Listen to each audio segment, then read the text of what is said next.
What's up, guys? Are you tired of me yet? Got a bit of a special surprise for you. I'm going to do 3 movies, bit of a triple threat, if you will. They're all foreign. Shouldn't be no surprise. Love foreign films. Love indie films. I feel like tighter the budget, just lack of time, kind of makes you work harder on a film. Makes you use resources you normally wouldn't access. Um, Makes you work more creatively, to get the job done, and more dedicated. That's what I appreciate about indie and foreign cinema, without the bigger budgets, of course. So 3 movies. One's from South Korea, and the other 2, one's from France. The other says France, but it's it's a Canadian film, so a French Canadian, Quebec. All right, well, I'll start with the first one, Oldboy from South Korea. Now, this was remade in 2013 by Spike Lee and had Josh Brolin in it. I don't want to talk about that one. I'm sure it was good, but I'm not even trying to be like a picky film nerd or whatever. In this case, I do think the original just fares better. It's my honest opinion. You could think different. I'm just saying. So anyway, Oldboy's about this guy named Oday Soo. Yep, Oday Soo, and for whatever reason, he's kidnapped and kept into this little small apartment for 15 years. He has no idea why, and he keeps being gassed and I guess fed intravenously or however they told it in the story, to keep him going, and then he's released, and he's hell bent on finding these people. He comes across a young lady that decides to help him out, and they go on this long, crazy journey together. The things he comes across are insane. Groups of men, torturers. He has to eat something that he ate for 15 years, just to I think they're dumplings. He has to eat. He's force-fed dumplings. While he's being captive for 15 years. So now he knows these dumplings by heart. So he tries to find different restaurants and who makes these dumplings. He fights 20 men in a hallway. It's crazy. It's violent. It tells a great story. There's a lot of twists and turns in here, and a really crazy surprise ending that most of you will probably be like, why did you recommend this film? Trust me, it's awesome. Not every movie has to be, bright and sunshine, okay? This is a very dark revenge thriller. I'm just going to leave it at that. But regardless, it's fun. This is actually part of a trilogy, but I think out of the 3, this one definitely stands out. Stood out enough to be remade, so that should tell you something. But yeah, the director, Park Chan-wook, this isn't his first, rodeo here. He's well known in South Korea for making excellent movies, and in the States too. His work is international, so definitely give it a check out. I don't think you'll be disappointed. Alright, well, we're going to move on to France. Alright, this one is called The Night Eats the World, and it's a French film from Dominique Rocher. I hope I'm saying that name right. And it's a zombie film, but there's a uniqueness to it. So the premise is it's this guy Sam. They're in Europe, and he's with his sister, and there's a party in some big apartment complex, and he complains of a headache or whatever, goes into the room, crashes. Next morning, it's complete chaos. So everybody he knew at this party and outside is either dead or deadish. So they're zombies pretty much, but the fast kind from 28 days later. And he's what the, so he's trying to comprehend what the heck is going on, and he manages to lock himself in this room, and he figures, well, I have to deal with this now. So he tries to secure the entire apartment complex. I mean, it's not that big, but it's there's a lot of apartments in this place, so he does his best to go to each level. And the movie is pretty much just centered around him by himself.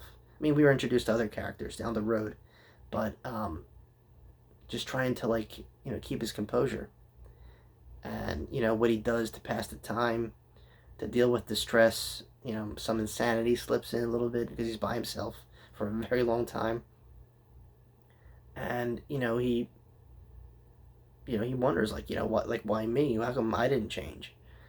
And it's great. The one thing that stood out most, really, aside from the plot, was the zombies in this don't speak. There's no voice to them. Like you would think, like, wild rabbit zombies would, like, growl or, you know, snarl or whatever, scream. No, it's more of like a gasp, and I think that just kind of heightens the anxiety because you really don't know when they're coming unless you're looking at them. They don't, like I said, they don't talk. They move quick, but it's just it adds a little bit of a uneasy element there, and I think that was pretty creative. Um, the movie's great. It's well shot. I mean, I don't know if it's independent per se, but I know. I mean, as far as I know, I don't know too many people that's seen it. I just happened to find it on Amazon Prime. In fact, I think it's still on there if you want to check it out. Um, but yeah, totally recommend it.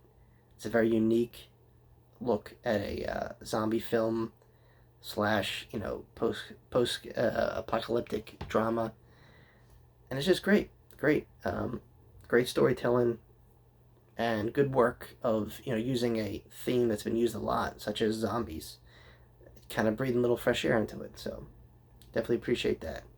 So it's called The Night Eats the World, zombie film, and like I said, you can probably catch it on Prime. All right. Now we're going to move on to our neighbors to the north, Canada. This is a French-Canadian production, so the language is in French, just like the previous film I talked about.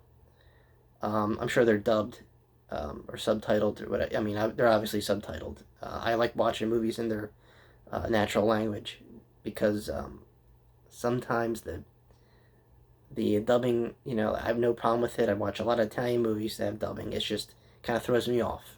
The mouse don't move right. But yeah, anyway, this third film, French-Canadian film, it's called Ravenous. And this one I think is still on Netflix. It's another one I just randomly searched. I think I searched like independent films or foreign films, whatever, and this popped up. It actually won a few awards too. So the director is Robin Albert, and like I said, it's called Ravenous. It's a zombie film, and the zombies are just that. They're ravenous, and they have a lot of atmosphere, a lot of open fields. It's basically this, these group of survivors from different towns in Quebec, and they all just kind of like, whoever's left kind of like bands together to try and stop this, because one day, like, the world just went nuts, and people started turning. I think they said it was like a virus or something, which is pretty standard in zombie movies. It's an easy excuse to make people change into crazy cannibals, and this is no different. But like I said, this is all about the imagery. The zombies here are strange because when they're idle, they're not doing nothing. They're building, like, it looks like man-made structures, pretty much. They're like stacking lawn chairs on top of each other, tables, no reason. So, and it's not really explained, but it's very bizarre, and like I said, kind of out of place in a zombie movie, but that adds to it. Like I said, I've never been to Canada, but I suspect it's open and mountainous, and this really shows. This director utilized the lands that he filmed this on to the T. We got really thick wooded areas. We got like little small towns that look like they're from like New England. A lot of green, a lot of gray. It's a good mix. It really is. And like I said, it's very drama because you see these certain individuals.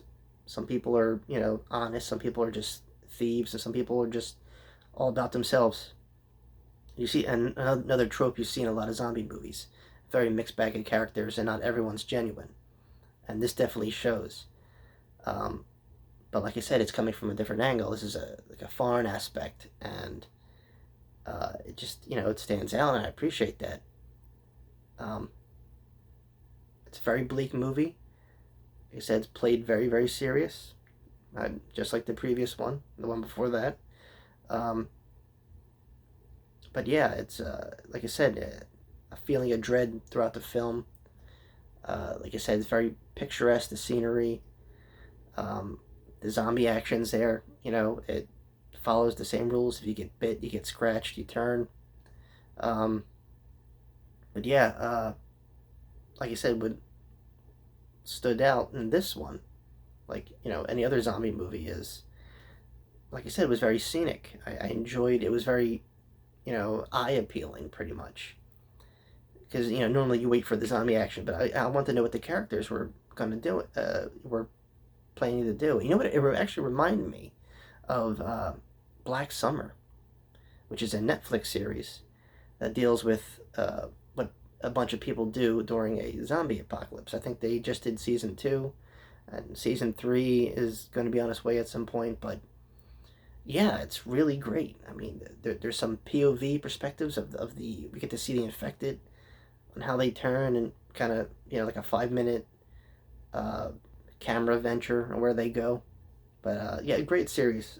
Check that out if you get a chance. It's called Black Summer. But back to Ravenous. Yeah, you're invested in the characters, and they all kind of do their own thing. They all kind of take little side missions. They do and they don't. Like I said, it's a traveling group of people, but every character has his own agenda, kind of, and yeah, up until the very end, it kind of leaves it ambiguous. Like, all right, what's gonna happen next? There's a bit of relief at the end.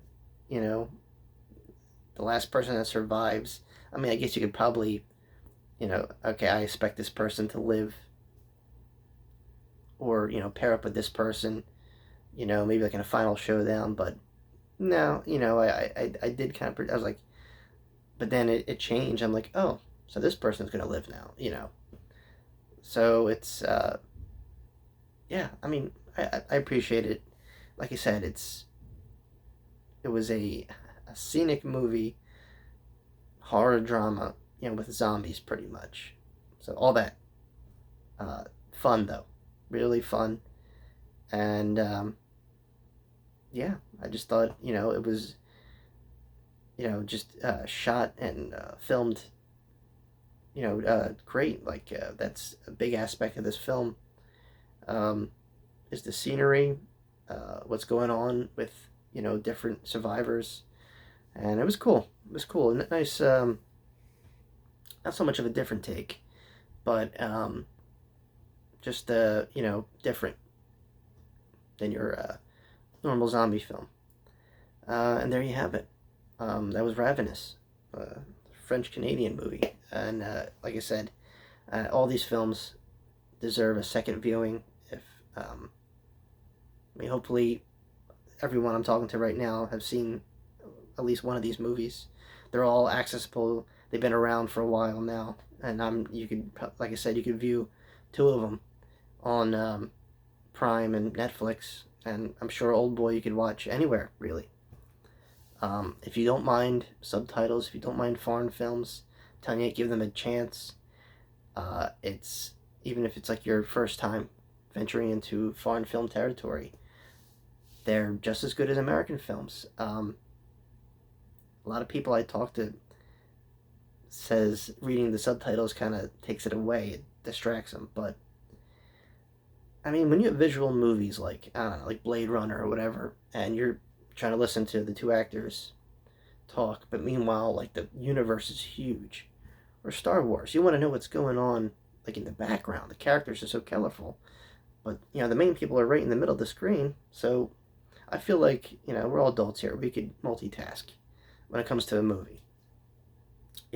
Should be an experience. And a lot of these indie films and foreign films have something to say, and I think it's it's great. It's a great piece of cinema, and like I said, not everyone likes these genres. thriller, revenge films, horror. But like I said, it's a director trying to portray and let us watch what he envisioned. And it's not an easy job. If you have a big budget, a little budget, you still gotta make something viewable. And people are either gonna trash it or they're gonna like it. Filmmaking is very complex. Anyone can grab a camera, yeah, but not everyone can make a decent film. And me personally, and this is just the tip of the iceberg. There's a slew of foreign films from all over the world that I own and I can talk about, but you might have to dig for them. These I know you can watch right now, so give it a try. All right, guys. Thanks for listening to me rant here and review these fine films. If you've seen them already, or if you watch them, let me know what you think. And yeah, keep doing what you're doing. Stay healthy, be safe, and be nice to each other. That's it. All right, guys. I'll see you all very soon. And yeah, thanks for watching. Peace.